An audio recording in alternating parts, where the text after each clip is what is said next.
Trump's latest bullshit argument is that Joe Biden didn't really sign anything when he was president. Executive orders, pardon papers, whatever the case may be, because Joe Biden took advantage of technology. He used an electronic way of signing documents that's being referred to as an auto pen.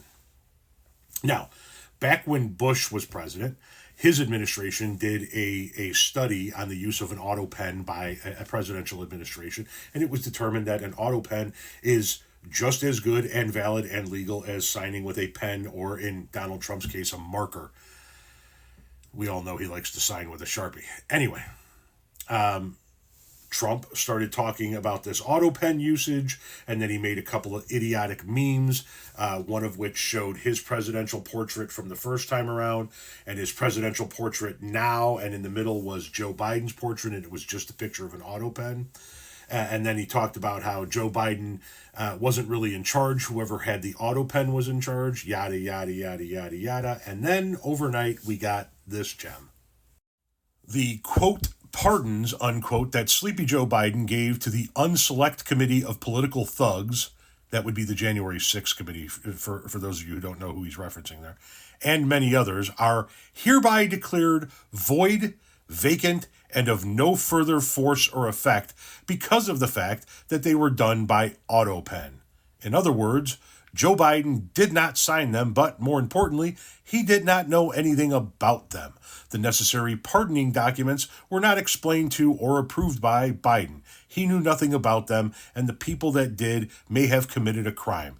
Therefore, those on the Unselect Committee who destroyed and deleted all evidence without obtaining evidence obtained during their 2-year witch hunt of me and many other innocent people should fully understand that they are subject to investigation at the highest levels. Blah, blah, blah, blah, blah, blah, blah, blah, blah, blah. Except presidential pardons are absolute and without question. And the following president doesn't just get to overturn them because you don't like the way that they were signed. But here's what's going to happen now. Donald Trump is going to instruct Pam Bondi, the Attorney General, to have the Department of Justice investigate everybody on the January 6th committee because he doesn't like the fact that they investigated his treasonous crimes. He is going to waste millions of taxpayer dollars investigating these people, and then he's going to instruct Pam Bondi to indict them.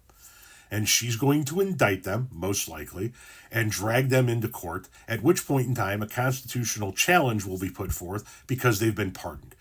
And my guess is the judiciary all the way up to the Supreme Court is going to tell him that that's not how any of this shit works, and it's all going to come down to the Supreme Court.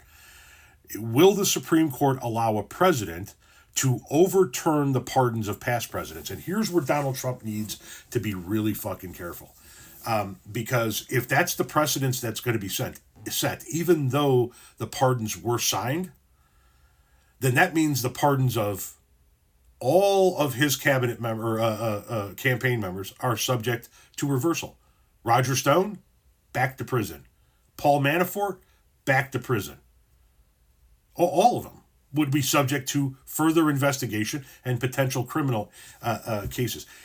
He is, without a question of a doubt, the stupidest and most dangerous president we've ever had. Because now, on top of defying court orders, on top of illegally not abiding by the checks and balances that the judiciary puts forth on the executive branch per the Constitution, he's now attempting to just void out past presidents' pardons. That's not how this works. That might be how it works in your buddy's country over in Russia, but it's not how it works here, Dick Stain.